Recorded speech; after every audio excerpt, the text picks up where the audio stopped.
Hello and welcome everyone to Surrey Muse's September 2021 program. My name is Randeep. I'm a co-founder of Surrey Muse and your host this evening.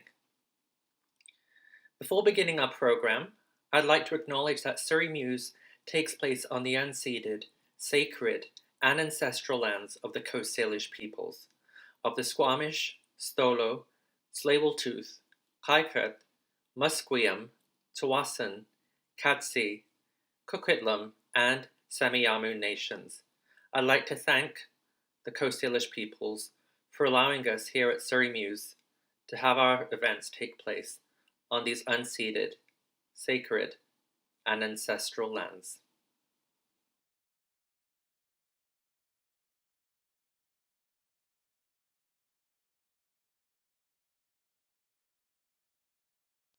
Our featured author this evening is Linda Xia.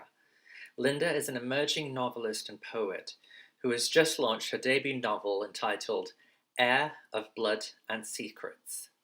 Linda's work has been published in various anthologies such as Polar Expressions Inkslide and the Poetry Institute of Canada's The Heart of Solstice. You can find a link to Linda's website and Instagram account on Linda's bio page on our Surrey Muse website. Please welcome Linda Xia.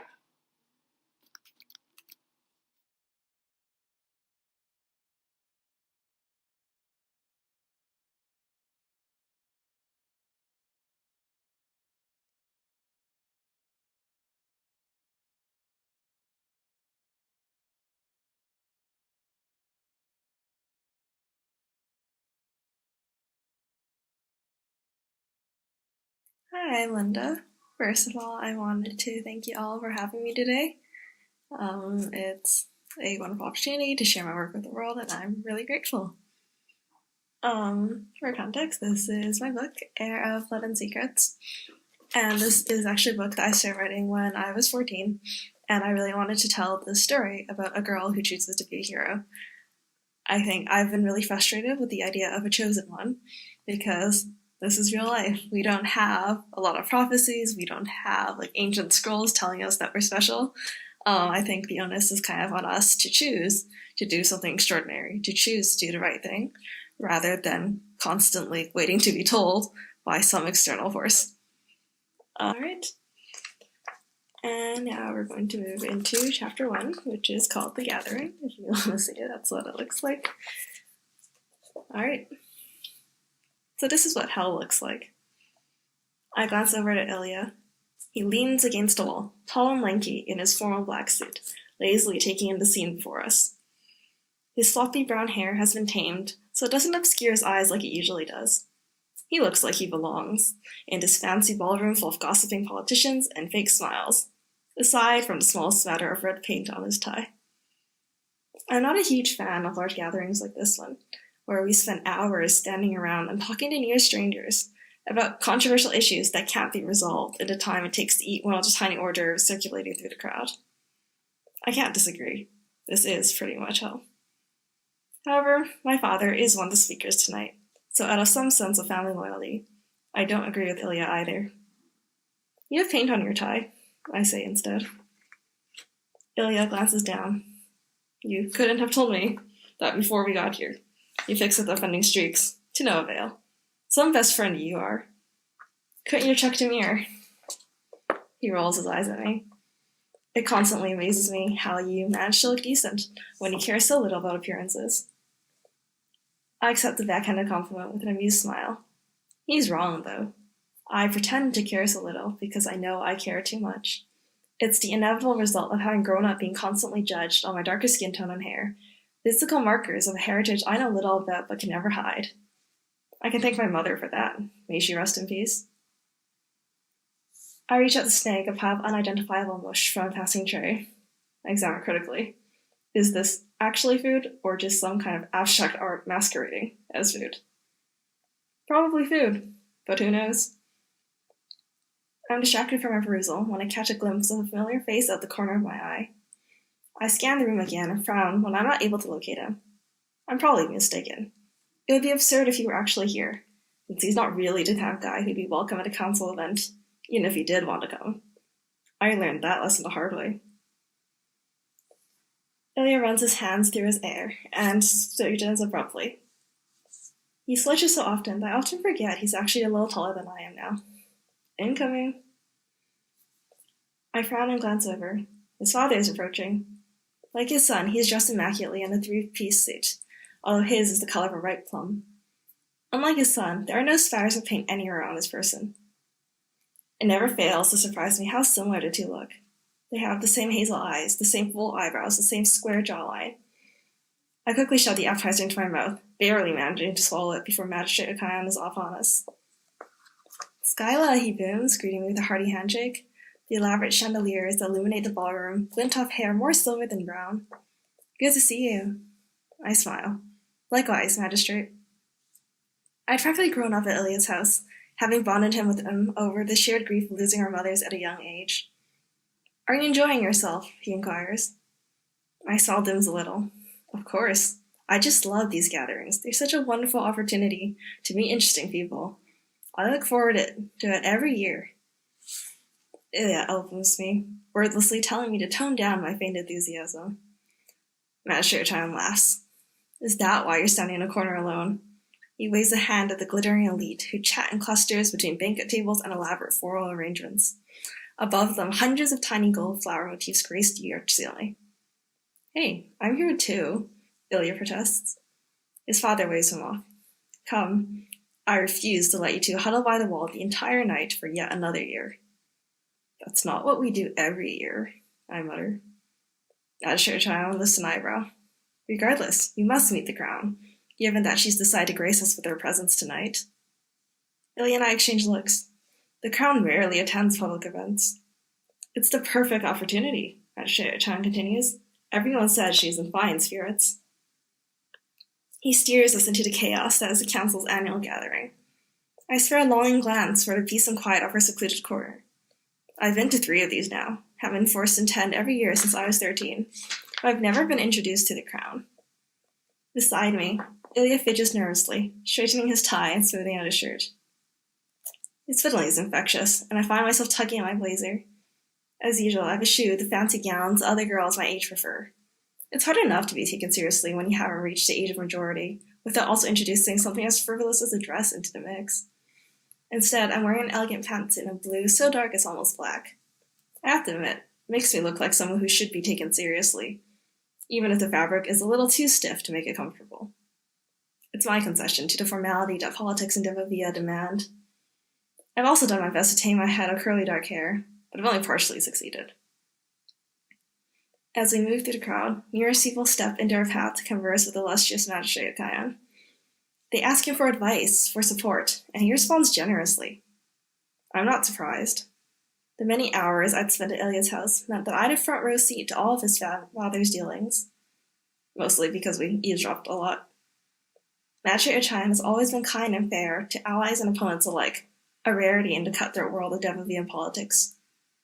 There are also murmurs that the death of his daughter was such a tragedy, and that such an experience would age anyone, which I can tell sets Ilya on edge. Magistrate Akayan doesn't seem to notice. It's been over a decade since Ilya's sister passed away, but such things are never forgotten in the castle. We're intercepted by a portly man in his 60s. Magistrate Reyes, Ochayan says. You remember my son, Ilya, and Magistrate Delavan's daughters, Skyla?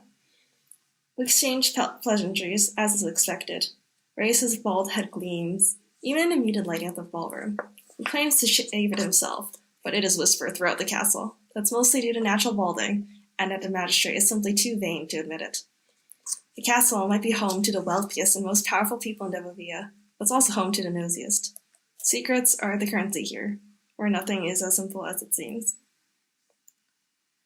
Even the castle isn't what visitors expect. Once an actual castle perched above the rest of the city-state, it's been expanded over the years to the point where it's more of a village, with large glass-fronted dwellings encircling the original strongholds, and smaller buildings popping into existence every few weeks as politicians seek to outshine their opponents. I zone out a little as Reyes launches into a tirade about yesterday's council meeting. I've met Radheshwar Reyes before, since he works with my father, although he doesn't seem to remember me. Reyes says something to me I don't catch, and Ilya nudges me with his shoulder, hazel eyes bright with laughter. I think Sky looks lovely tonight as well, he says pointedly. I incline my head courteously. Thank you, you're too kind. Magistrate Reyes nods. It's a very flattering outfit. It's always good to have an excuse to dress up, don't you think? My wife spends hours getting ready for these things. I almost roll my eyes, and have to resist the urge to ask him just how long it took him to get ready. Of course, I say instead. I want to make a good impression on the important officials here this evening. After all, if I'm to take over my father's council seat one day, it's best to start building relationships now. There's little doubt that I will eventually take my father's seat, though. The Delavan family comes from a long line of magistrates, a fact that my father boasts about far too often. He stares at me a moment, as if attempting to judge my sincerity. I must have passed muster, because he turns his judging gaze on Ilya. And you, young man, look as strong as an ox. Spending lots of time training with the guards? Some lucky lady would be happy to have you as a suitor, especially since you'll soon be taking over your father's council seat. He looks pointedly at me. Don't you think, Skyla? I stare at him silently, and hide my hands, which I've now clenched into fists, behind my back. It wouldn't be appropriate to show my anger, no matter how justified. Ilya mumbles something about the importance of getting enough exercise, and then trails off. The silence stretches awkwardly. A server comes by with more puzzling delicacies, which no one seems keen to sample. Magistrate Ochayan jumps in. Reyes, do you think the new defense bill will pass? He asks. I hear there's been some mutterings, how too much of our budget is allocated to our armed forces. Thankfully, Reyes takes the bait and falls into a lengthy diatribe about the importance of maintaining an army even in times of peace. According to him, having a strong army can resolve even the thorniest of international conflicts. I'm reasonably certain that isn't the case, but have no desire to engage Reyes in conversation if I can avoid it. Finally, we manage to extricate ourselves after a passionate explanation about how it's good that Vieyra's economy doesn't rely on trade, since everyone knows foreigners can't be trusted. Magistrate Ochayan turns to me. I am so sorry, Skyla, he says. Reyes can be a bit traditional. This time, I do roll my eyes. He's ridiculous, is what he is. I'm also poised to take over my father's council seat. I make Magistrate Reyes' raspy baritone and Ilya laughs. Why doesn't he tell Ilya what a good prospect I am? If anyone's actually training with the guards, you must know that's not him. Ilya jabs me with his elbow again. Ah, there's the crown, Magistrate Ochayan says with what might be a sigh of relief. Perfect timing too, he notes, as the man conversing with her inclines his head and takes his leave. Your Honor, might I introduce you to the Ochayan and Delavan heirs? The crown holds court behind a delicate glass table topped with food and drink. She sits on a plush brocade chair, a dignified woman dressed in a bespoke gown that probably costs more than what most people make in a year. The gold fabric sparkles as she moves, every moment graceful despite the silver threading her hair. Behind her, the usual contingent of guards stand watch, armed to the teeth and on high alert. I can't help but feel a little intimidated. I've met a lot of important people, but none of them possess the aura of command that she does. I swallow hard and lift my chin. It's a pleasure to make your acquaintance, Your Honor. My name is Skyla Delavan. I glance at Ilya, who doesn't seem inclined to introduce himself. And this is Ilya Gayan. To my surprise, she smiles broadly. It's always a pleasure to meet our future leader, she says. Her voice is soft and smooth as silk. It's hard to believe this is the woman who ultimately decides if council motions pass or fail. Come, we simply must get to know each other better.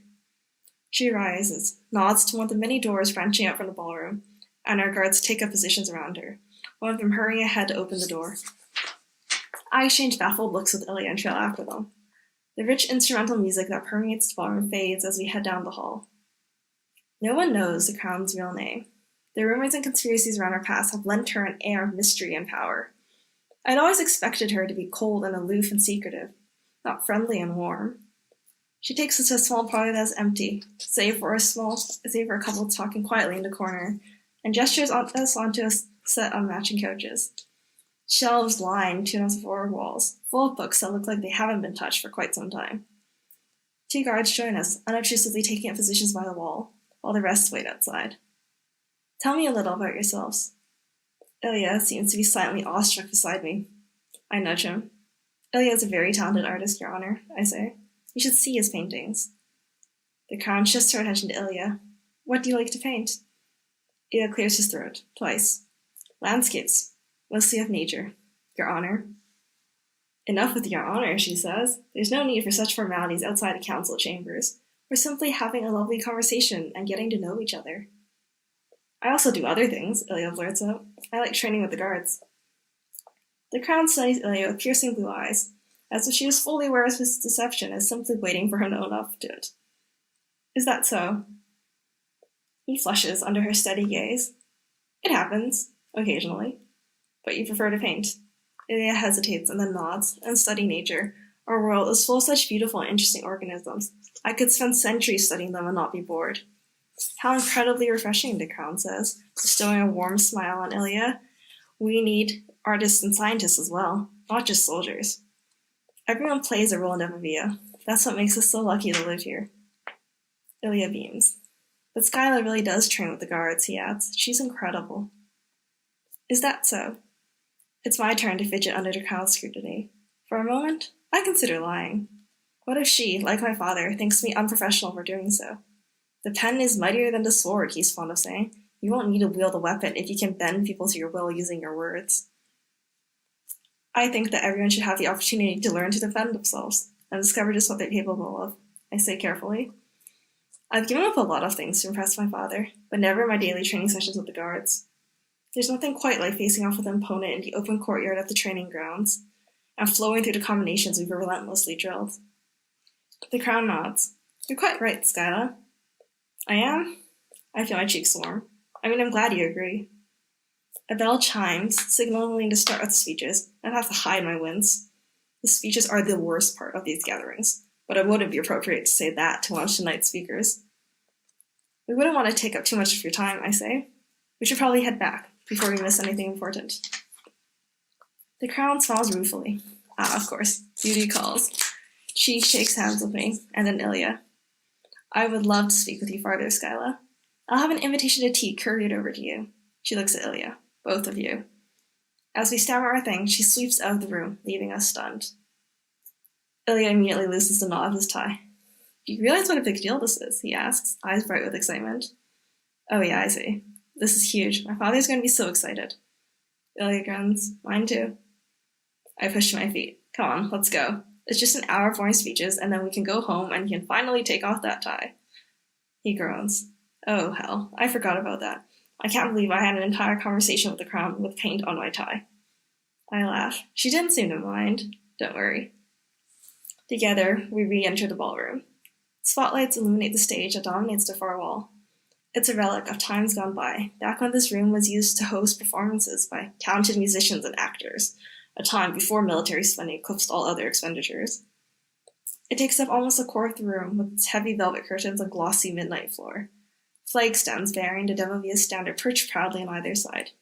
The banquet tables have been replaced by rows of golden upholstered chairs arranged in ever-increasing semicircles, like the rays of some miniature sun.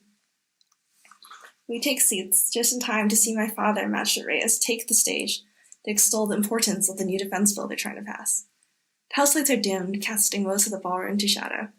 Having spent the last few months listening to my father complain about it, I slouch in my chair and resign myself to yet another hour of hearing the same things over and over. As you all know, Magistrate Reyes says, the Senate is rising into tears, and it is imperative that we have enough soldiers to quell any uprisings. He leans forward, planting his hands on the gilded counter that arches dramatically across the front of the stage and serves as the podium. I sit bolt upright. This is new. As far as I know, the defense bill is about defending Vieyra from other city-states or countries, not from itself. I'm not the only one surprised. Murmurs drift through the crowd, a rising wave of dissent that washes over the stage. Magistrate Reyes clears his throat, unperturbed. I assure you that we have done our due diligence and know this to be true. As the Magistrate of Labor, I am responsible for both those who work here, in the castle, and those who work outside into tears. My work has taken me deep into tears these past few months, and the people there are not satisfied with how things are being run. What are they not satisfied with? Someone calls out. Magistrate Reyes waves this off. That is inconsequential. What is important is that we are prepared to put harsh measures in place should things escalate. Small crimes often lead to larger ones. We must adopt a zero-tolerance policy. I lean over to whisper in Ilya's ear. That doesn't make any sense. They aren't even considering listening to the people. They might have valid complaints. Ilya shrugs. I'm sure they have a good reason not to. Or maybe they just want to talk about it right now. They probably don't want to turn Scatter into some kind of political debate. I settle back into my chair with a frown. On stage, Magistrate Delvin has pulled up a holographic image of Vieyra, which resembles a fancy tiered cake from afar. He points to the top. This is where we are. In the castle, we magistrates struggle to make the right decisions for every citizen in our fair city-state. He points out the tiers next, a mismatched collection of neighborhoods at lower altitudes that encircle the castle. Look how many there are. This is where the foreigners, the poor, and the criminal live. He points out the sectors furthest from the castle. Those who mindlessly rail against a system meant to help them, instead of putting the hard work necessary to build a better life for themselves and their children. He gestures to the higher tiers, the ones only a few blocks from the castle. They could live lives of luxury, as our merchants and guards do, but they have chosen a far less fulfilling path. He spreads his hands, appealing to the crown for support. We must strengthen our military presence in the tiers where protests and riots have taken place, impose a curfew, imprison those who threaten our peace. We must move swiftly and decisively, protect the city our ancestors have built. We must pass this bill. He pauses for dramatic effect. We must save them from themselves. Scattered applause breaks out in response to his declaration. I look around stunned as support grows. A few people even rise to their feet. Beside me, Ilya applauds politely. Do you agree with them? I hiss at him. It doesn't matter what we think, he retorts. What matters is that we look like we are supporting our fathers and our council. I clap slowly, grateful for the shadows that hides from prying eyes. I'm in no mood to mask my conflicted feelings. My entire life I've been judged and found wanting by the residents of the castle.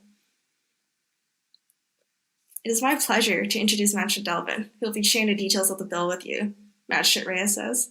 He turns toward the right, where the next speakers wait patiently off the stage for their turn to speak, and the crowd follows his gaze. A spotlight illuminates my father as he confidently crosses the stage. Father steps up to the podium, and Magistrate Reyes exits to the left. Thank you for having me, he begins. This is a momentous... He stops mid-sentence when Magistrate Reyes stumbles, falling hard to his knees. Magistrate Reyes gasps, and lets out a small cry of pain as he clutches at his chest, where crimson blood stains his snow white shirt and seeps through his fingers. The room falls silent. No one dares to move, to speak, to breathe. And that is all we have time for tonight.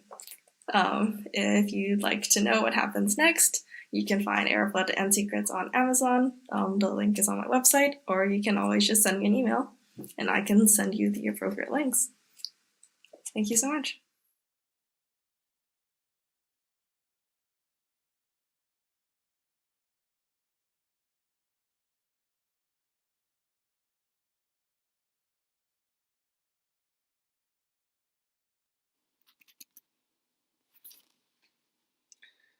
Our featured poet this evening is Deborah Vieyra. Deborah is a writer, teacher, and performer from South Africa, now based in Vancouver. Deborah holds an MA in Applied Theatre from the University of Southern California and a BA in Theatre and Performance from the University of Cape Town.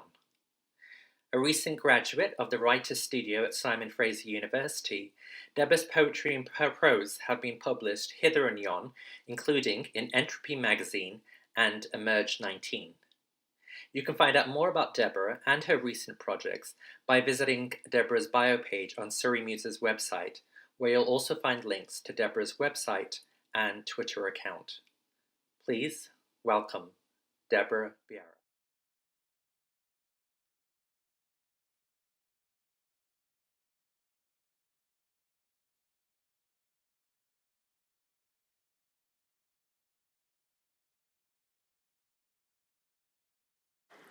Hello, my name is Deborah Vieyra.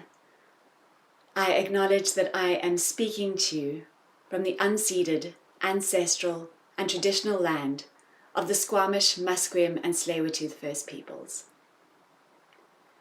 I also acknowledge that acknowledgements are not enough.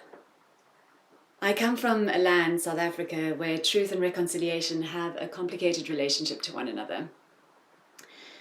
Reconciliation without truth, well, that's just a fancy dress party. And truth without reconciliation, well, that just leaves frustration, fury, and fumes.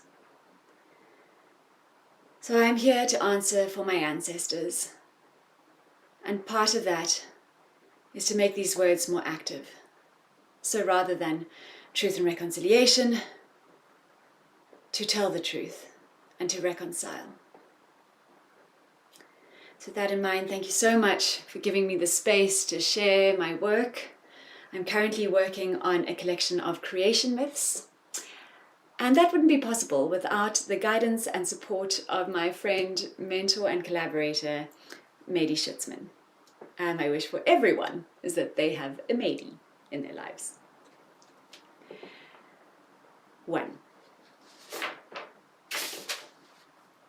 In the beginning, there was this idea, the world, but nobody knew how to sell it. So we've got light and dark, right?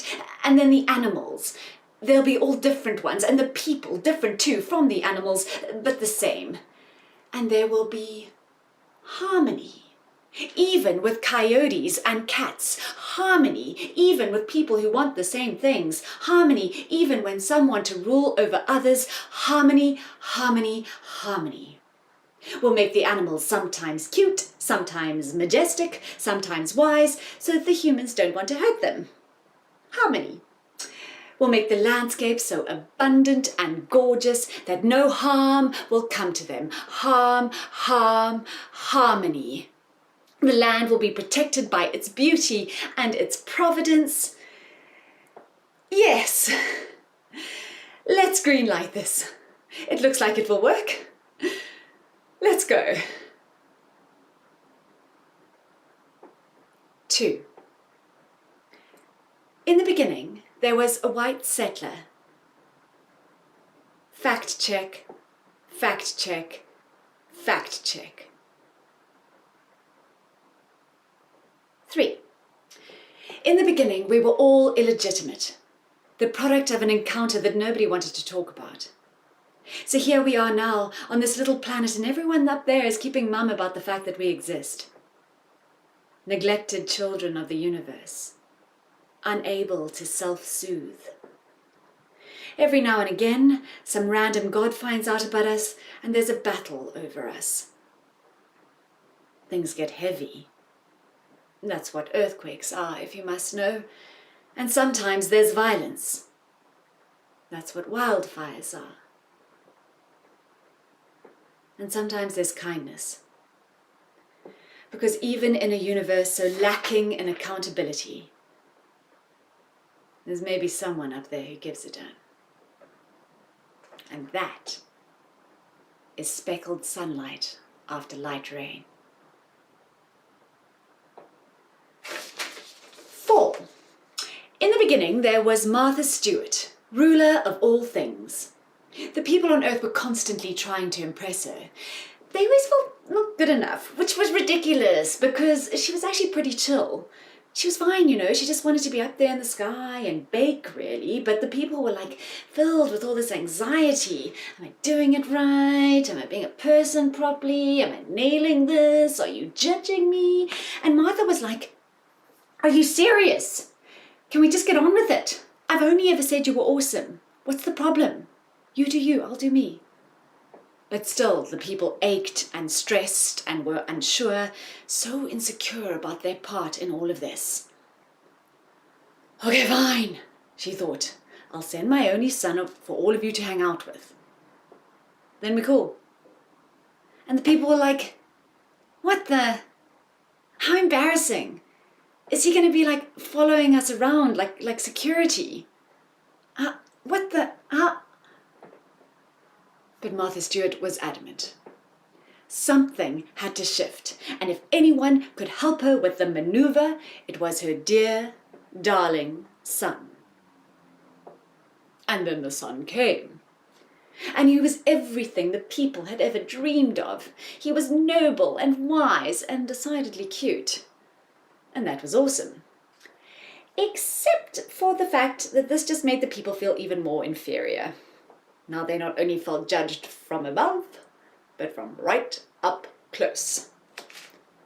All the time. And so it became that Martha, the god of all things, was more like a mother-in-law. And so it is still. 5. In the beginning, there was a pain in his side. What was it? His rib.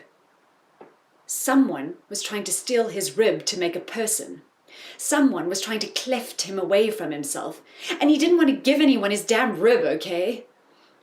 But the powers that be were stronger than he. The rib was to be theirs. They wanted to take it, and so they did. They put him under anesthetic. How kind. They stole his rib and made a reluctant person who felt perpetually guilty about the violation of rights it took to make her. 6. In the beginning, she meant to get round to creating new worlds, but she just never did. A depressed god. Anything she actually made was a miracle. 7. In the beginning, there was a mold problem. Mold like you can't find the source. Mold like trauma. Mold like a dank, dark daydream. Mold like that smell you just can't identify. Mold like nothing ever dries out. Mold like lasting and lasting but with no real point. Mold like chronic paranoia. Mold like, is it even there? Mold like a fine dusting of snow. Mold like, it would be beautiful if it weren't so pernicious. Mold like nothing will ever be the same again. 8. In the beginning, there was a simple flower that grew in a void. She looked like tinsel. For eons she grew on her own in the void. Nothing else was there but her and the void. She knew no other way and was quite content with this. But then one day, her leaves started to change. She started to droop. And there and then, slowly started to unravel. Was she reaching mortality? The flower had to do something, and fast. If she didn't exist, what would? She started trying to make more of herself with her expired leaves, but they had no life force left in them. It was then, bravely, that she decided to beg the void. She begged the void to help her propagate. But the void was sadistic. The void, a talented creator, sure, enjoyed being the perpetrator of a bit of recreational abuse. He only created from a place of cruelty. With the flower's sweet-voiced request, the void now saw that there was fun to be had. He agreed to help, but on one condition. that the flower and all her descendants would never forget the void, that every now and again, for fun, the void would threaten to swallow them all up. The void would be allowed to taunt them with their own demise. The flower could not agree to this. How could she be a part of bringing a world into being that was terrified of the void that it came from? But it was too late. She could not take back her request. And so it began. And on goes the war between the flower and the void and the flower, with us as its children. 10. In the beginning, there was one rule. Never fall in love with your doppelganger. This was an absolute no-no. Once the match was struck, it would be impossible, like Pandora or something. And as is the case with rules, this one went right ahead and got itself broken. As two carbon copy creatures gazed into each other's mirror eyes, they could not stop themselves. No, they thought they could not stop themselves. And then they started to realize what their love was unleashing. Each time they touched, there emerged suffering for everyone else. Disease, war, greed, anger, road rage, hoarding of resources, false hopes and fake promises. But still the doppelgangers went on with their affair. They couldn't appease this desire in any other way than through themselves. They could not, or thought they could not, stop themselves. 11.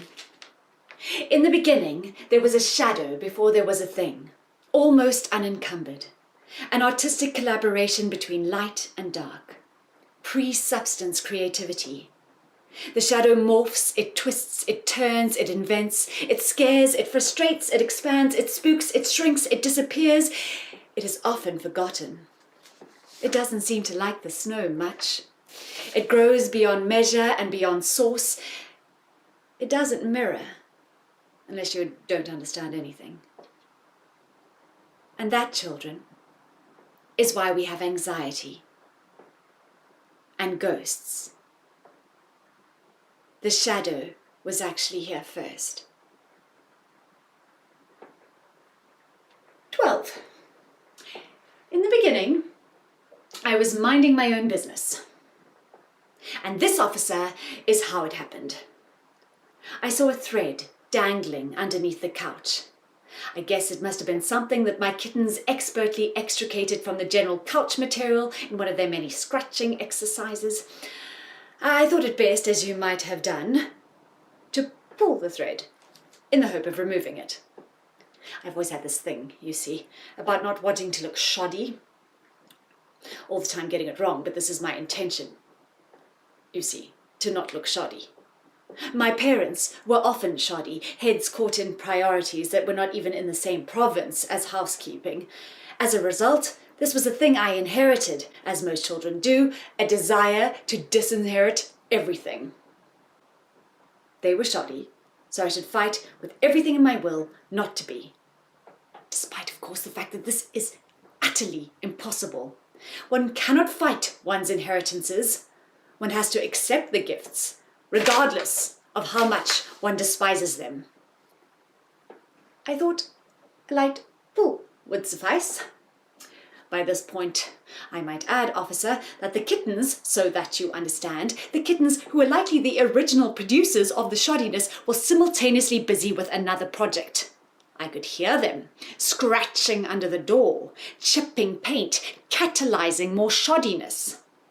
So my urgency, you can understand, to remove the thread from underneath the couch so as to prevent at least this particular iteration of shoddiness was propelling me forward in the task. Urgently. And how could I have known, really, about any of it? How could this simple task, the minorest of versions of keeping up with the Joneses, only a fragment, in fact, of that, how could this one little activity cause all of this? Who knows? All I know is that if I see a string, it's imperative that I pull it. And I'm sure now you understand the reasons why. Now, just so that you understand that I've now learnt my lesson, I would now definitely, categorically, and without a doubt take another course of action should I ever be presented with the same situation again.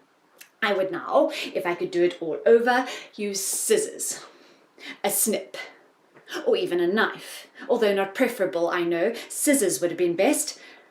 A knife is far too lonely an instrument for this kind of task. I've never been one for the kind of rabid individualism that a knife proposes. Scissors would have been best. Dual blades working together.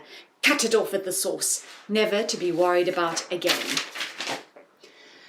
But officer, I pulled. I think we can agree by now that this was not an innocent move. But it was at the very least unintentional. I'm not sure how that holds up in court. If you mess up, you mess up, regardless of intent, I suppose. But I think it is important, at least in this case, to know my intent. Perhaps, if nothing else, to better understand my character as the maker of this proof that the pudding is in. Where were we? I pulled the string.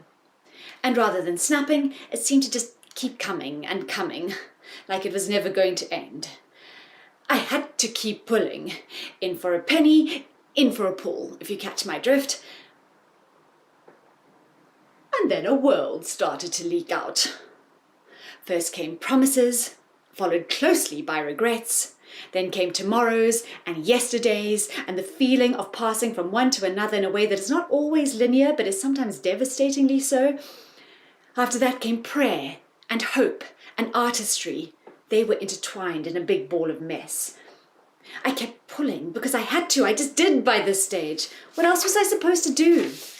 I pulled out sunsets and seashells and brothers and carp and a rosary and dynamite and small packages and tiny toes and anemones and a dictionary that was too heavy to lift and a government building and strings of lights and a hippopotamus and a variety of plagues and a toy boat that goes in the bath, and I kept pulling and pulling.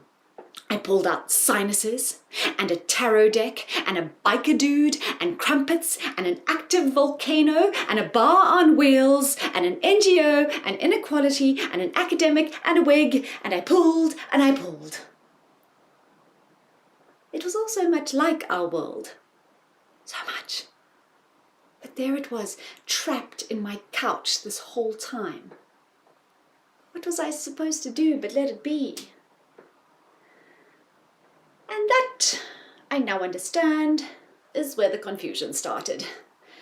To have these worlds, these parallel ones exist, with some people firmly rooted in one and others in another, and nobody really sure where they belong. Two realities, and those are the ones we know of. What a mess. I don't know how one reaches across abysses this vast. I don't know what it means to create, when it is surely the case that everything was already here. I don't know how to explain what I know. On days like this, I try to make excuses. I blame, too. I blame the cats a lot. And I don't even know if they were responsible for the dangling string in the first place. But my goodness, do I blame them. I blame my parents for making me resent my own shoddiness, for not keeping up with their housekeeping, and so leaving it to me to hate all this, to hate this in myself, leaving me to pull strings and create all this confusion. I blame hindsight. What's the point in knowing now? But I know none of that really matters. The cat has been let out of the bag. Pandora's box is open. The metaphors are all free. Officer, I'm not sure what you do with a person like me.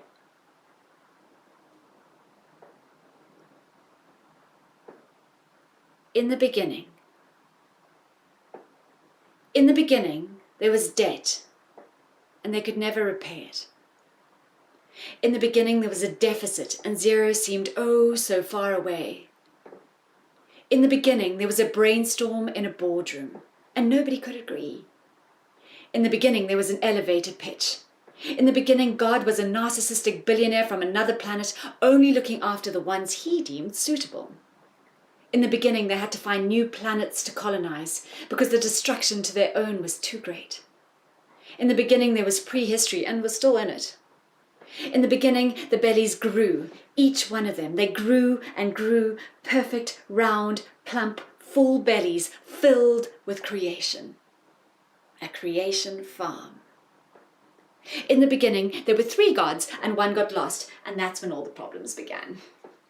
In the beginning, she woke up from a nightmare. This was not the beginning at all. In the beginning, there was a collision of planets. The one planet said, sorry, can I have your insurance details? The other planet said, oh, I'm not insured. What a fuck up. In the beginning, there was the heralding of a crow. In the beginning, there was coffee on the brew. In the beginning, she went on a quest for new metaphors and stopped. In the beginning, she began Act 1. In the beginning, she preached about the dangers of the blank page. In the beginning, she realized that you have to start from somewhere to get anywhere. In the beginning, there was a prophecy. In the beginning, they were told they only had so many months until it was over, and that it would be over in horrific ways. And with all this news, they went about doing absolutely nothing. In the beginning, they offered up their madness to each other. In the beginning, she wondered why she had memories. Was this really the beginning? In the beginning, she pulled a thread. In the beginning, they all lived snugly inside the hippocampus and then migrated to the frontal cortex. In the beginning, we had the cure, but the people wouldn't take it. In the beginning, there was unbending opinions and misinformation and bloodlust. In the beginning, there was only fire. In the beginning, there was a ravaged land. In the beginning, there was negligence. In the beginning, she wanted time to herself. In the beginning, she was alone. In the beginning, they hung from a plane trying to escape the end. In the beginning, there was fresh air. That's all. Thank you.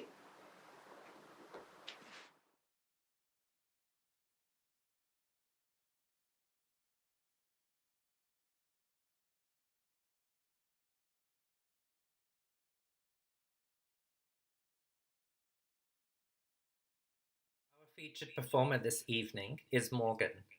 Morgan is a Jewish non-binary writer, photographer, and filmmaker, born and raised on the unceded Mi'kmaq territories in Halifax, Nova Scotia.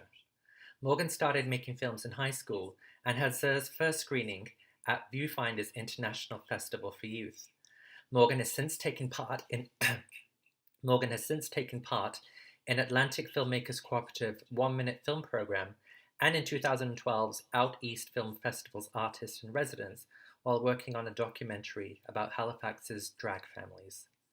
Morgan's latest film, MB, has screened at the Vancouver Queer Film Festival and Inside Out Toronto, and will make its international premiere at the Harvey Milk Festival.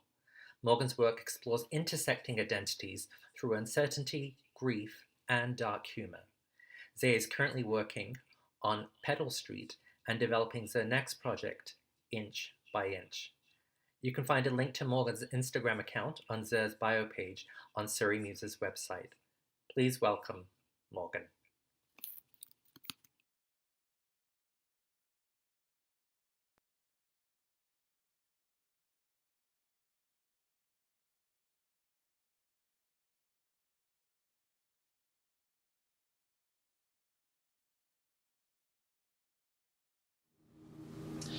Hi everyone, I'm Morgan, coming to you from the ancestral and unceded territory of the Musqueam, Squamish, and Tsleil-Waututh First Nations, and I'm very grateful to be living here. Thank you so much to Surrey Muse, Fozzie, and Randeep for inviting me to present my work. As a newer artist, it's an honor and a privilege to be listed among such talented and established creators. Today I'll be sharing the first episode of my latest film project, NB, footage of an art gallery installation piece, and a few poems. NB premiered earlier this year at the Inside Out Film Festival in Toronto and went on to screen at the Vancouver Queer Film Festival. It also had a screening that accompanied my installation piece. Here's the first episode of the web series.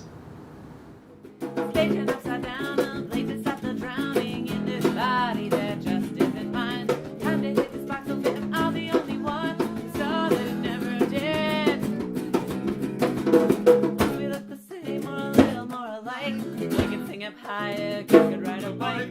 Stripping pants in school, your chance, then it starts to change. Bodies rearranged, what the hell? Going on.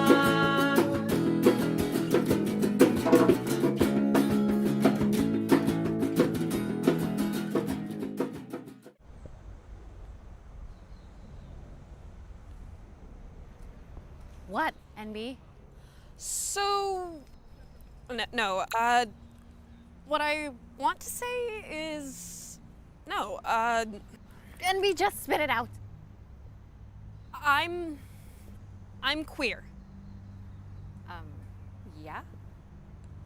Well, I opened my mailbox up the other day and there it was! My official certificate from the Pride Embassy. Well, that was bad on their part because I've known you're queer since you were 8. And you didn't tell me. I thought you knew. You know what it was like growing up? Moving around so much, never getting a chance to put roots in. Yeah, I know, sis. And it's sibling now, not sis or anything.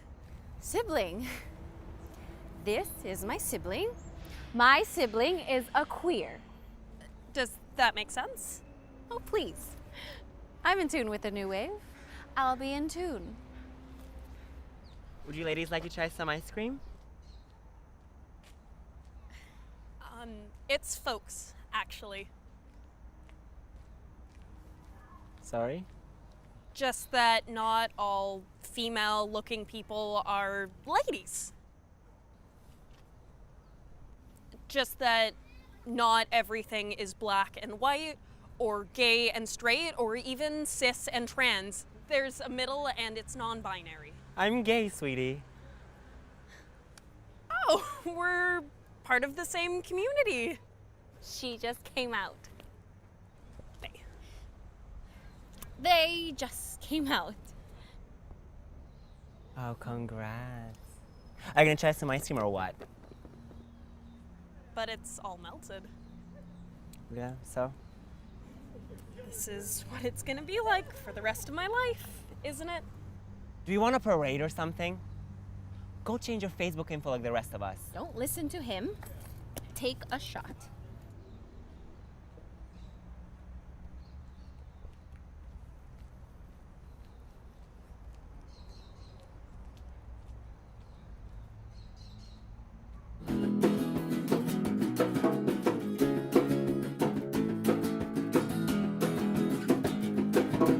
Tell me a story, I won't let you bore me. Life is overwhelming and that's a fact. Try to reenact the earlier parts.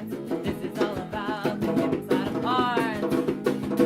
Station upside down, a place to stop the drowning in this body that just isn't mine. Time to hit the spark, so fit if I'll be only one.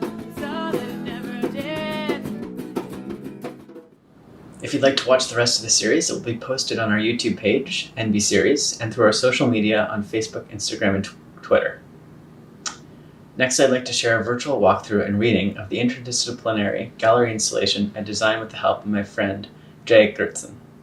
This piece, entitled Brunch, is currently on display at the Sydney and Gertrude Zach Gallery at the Jewish Community Centre as the centerpiece of the Chosen Family exhibit curated in partnership with JQD Vancouver.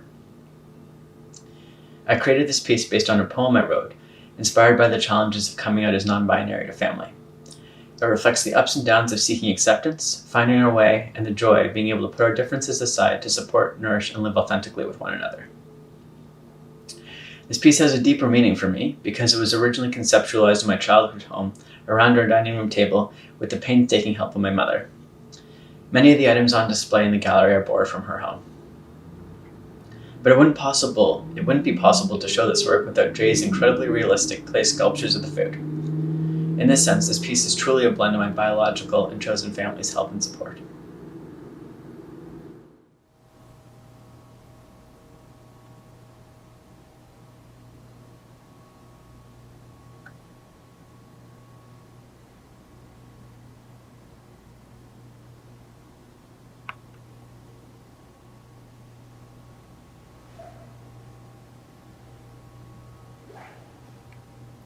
Family time means meals shared, a time for dirty laundry to be aired.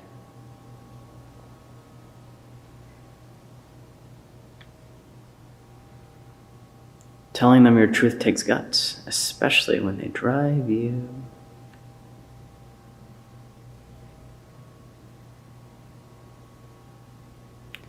They may not have a clue what it all means, but they'll poke and pry till you.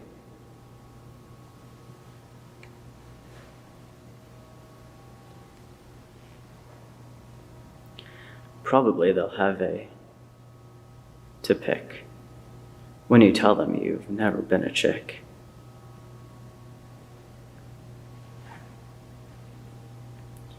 Sadly, some will be told to, while others take the hint and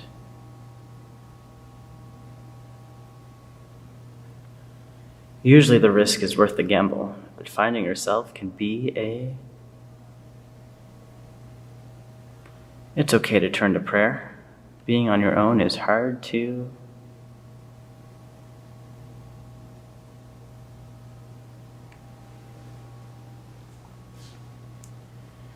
Your household has some to do. In the meantime, find a new crew. With time, great friends are family too.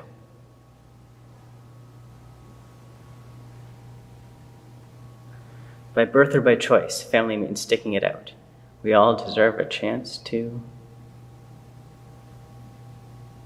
But let's not get too far ahead before we have time to.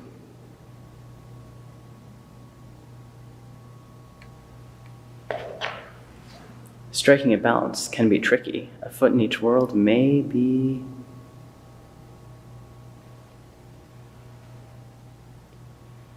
But a place to belong is the knees, even when someone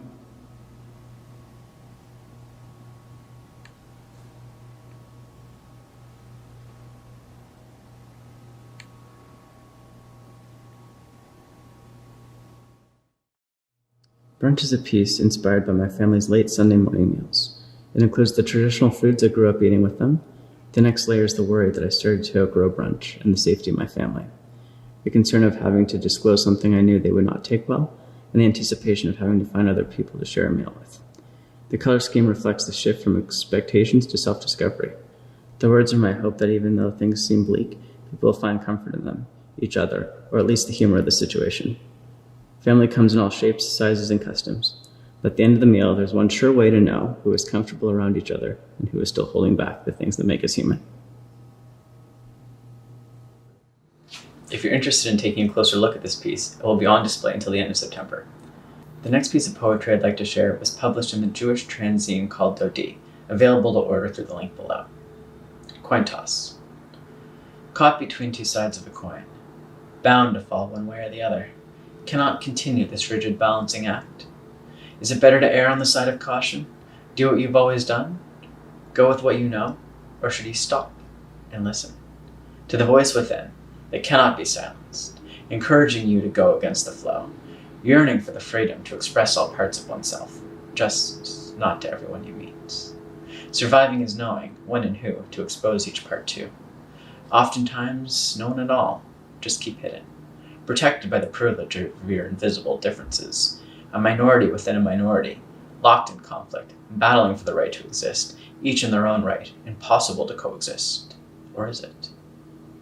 Who says you can't be both, embody both, in one body, connected to contradictory beliefs, to be grateful for what you've been given, but also do what is in your power to change, for the better or worse? Because you never really know until you go through with it. All you know is you've been going without this whole time, and the customs you've been accustomed to are no longer fulfilling this other emerging side of you. So go explore, pull together a new sense of self, piece by piece. But there is no peace. Each new alteration arguing against the last edition. How can one body hold history, accommodate a new world order, honor the past, celebrate the present, and anticipate a better future?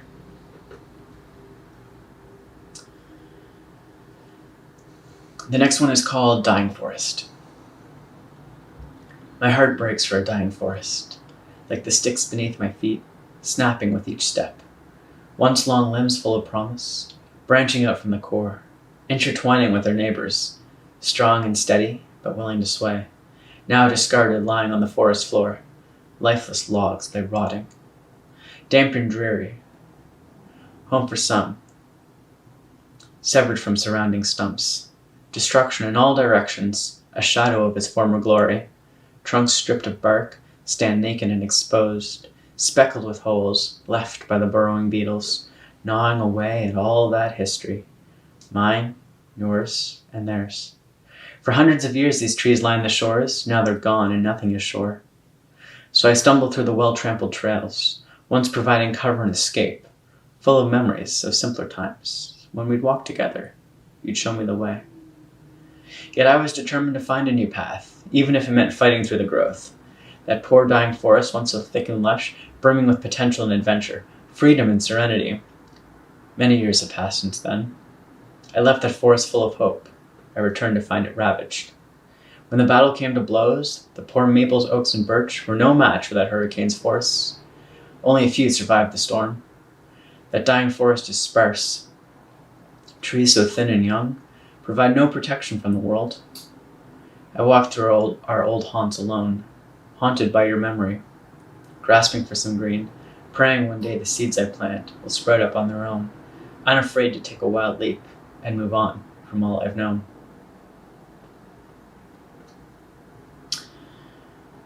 This next one is a photo poem piece selected to be part of the virtual exhibit called Queer at the Root. I took the picture while flying home over Nova Scotia. Going home was once a hassle, with so many people to see. Never enough time to spend with them all, but now all my time is free. It only takes one trip to visit my family. Lying together in the same place, I leave the stone for every fallen member of my tree. Now on a lighter note, this one's just for fun. An ode to thee, with you is my favorite place to be. Calling to me near and far, I'll fly to wherever you are. I'm drawn to you like a ship to shore. At the end of the day, you're all I'm looking for. Wrapped up in warmth, nestled in the nude, putting off the moment when our paths must part, weighing so heavy on my heart. I dread having to leave with a sigh and a heave. I hoist myself away, all the while wishing I could stay. Daydreaming of our nights together, surrounded by pillows of feather. Comfort fit for a king, your praise I continue to sing. For all the bad washes away, when with you I get to lay. Back again I've been led to my one, my only, my bed. Thank you again to Surrey Muse and everyone watching, supporting and making space for local artists. I'd like to end with another photo poem. I snapped this picture of a little critter hanging out with me on my balcony during lockdown. Weaving your way in and out, long stretches, forming the foundation, dips and dives that circle round the point in the middle, where you rest, creation put to test.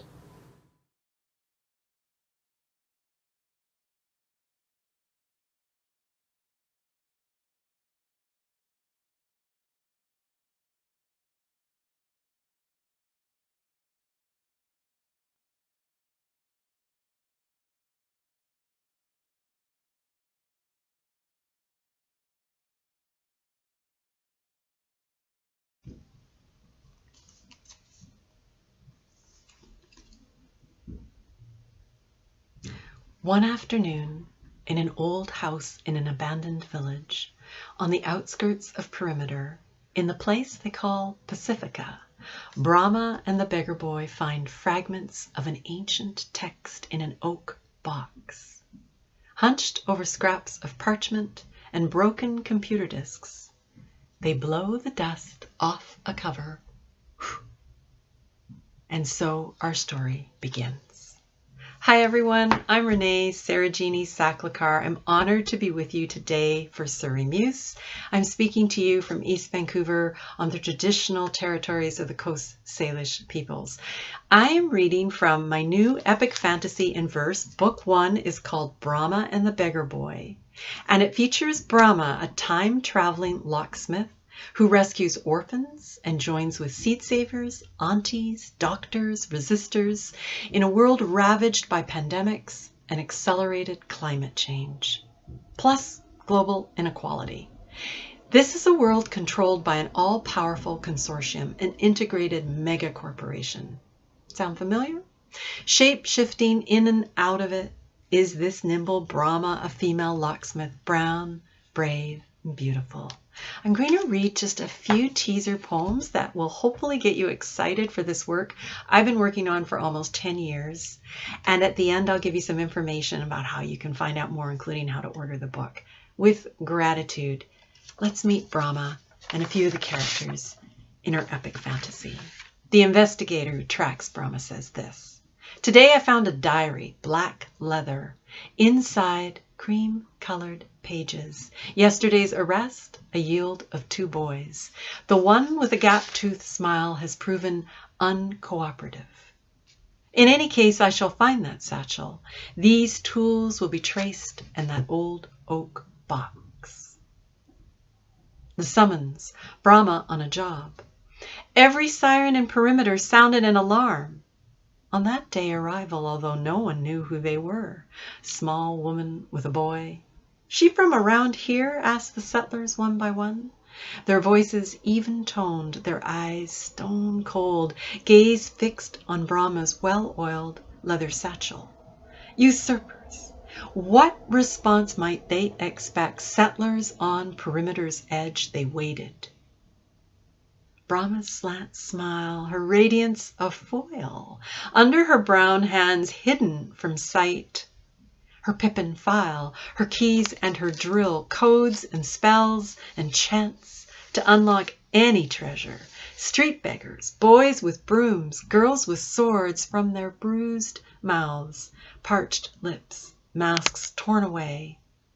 Until the rains arrive and we survive, wash your hands, use your sleeve, trust us now. You'll never have to grieve. At the 5th gate, transport drivers lounge, troop guards to inspect, their hands to scrounge. Brahma on contract, her face smooth silk. That beggar boy trailing behind, that last drop of milk. Resistor statements pinned to cyborg number 6. 3rd attempt, connection intermittent. A millionth of the cell's volume spiked. Circ, we thought, this won't happen to us. And then our bones irradiated light, sparse, cold, almost transparent. We drifted across sector turnstiles, those no-go zones. We paused at the great gate called destruction. We found fluttering in the wind scraps of paper. So those are just a few fragments of this epic story when everything happens. I do hope you'll join the journey. The series title is The Heart of This Journey Bears All Patterns. The Heart of This Journey Bears All Patterns. Book 1 is Brahma and the Beggar Boy, beautifully produced by BC's own Nightwood Editions, with original artwork by myself in the book and on the cover by Nadina Tandy, a local artist. I do hope you'll visit thoughtjbap.com and Google Renee Saklikar. The book is widely available at local bookstores like Massey Books, 100% Indigenous owned, and Black Bond Books in Surrey, and Book Warehouse in Vancouver, and many more. Thank you, Surrey Muse, for hosting this. I wish you a wonderful reading this September, and I'm delighted to hear from readers. Take care, everyone. I hope you'll join the journey.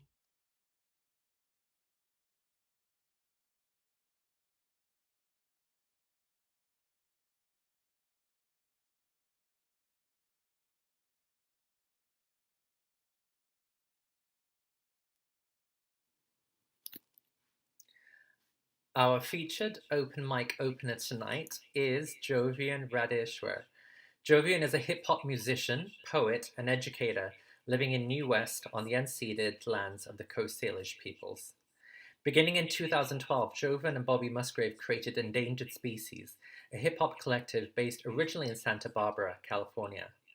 Along with Ed Keenan of Los Angeles, California, Endangered Species' No Hooks album explored themes of technological change, existential philosophy, race, America, empire, drugs, sex, heartbreak, and destruction.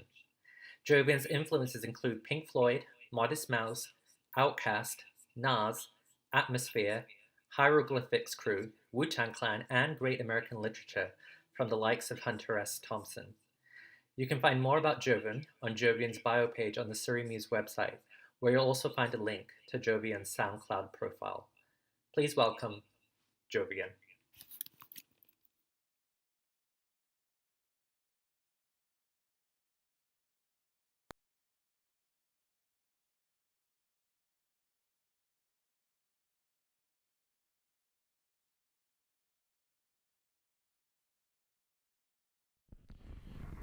Yo, what up?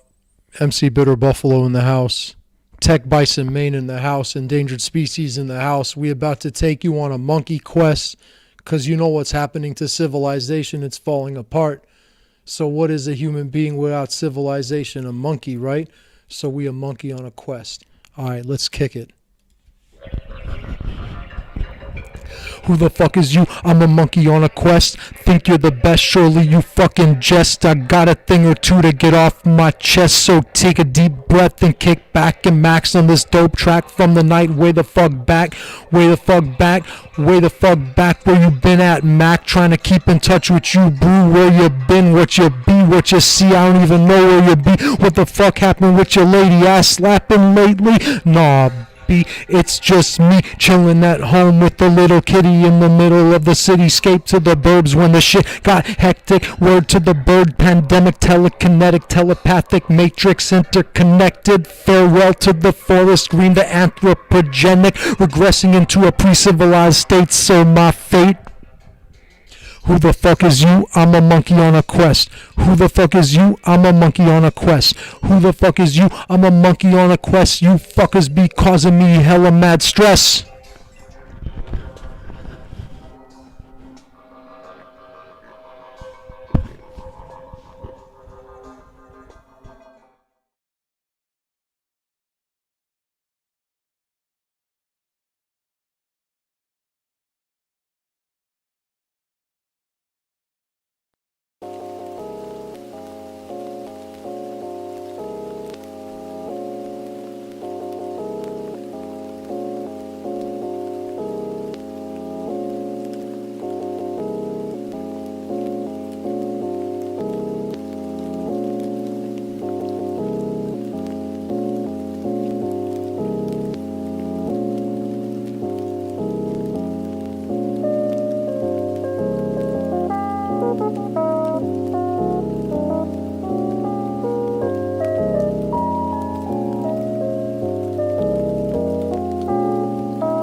Digging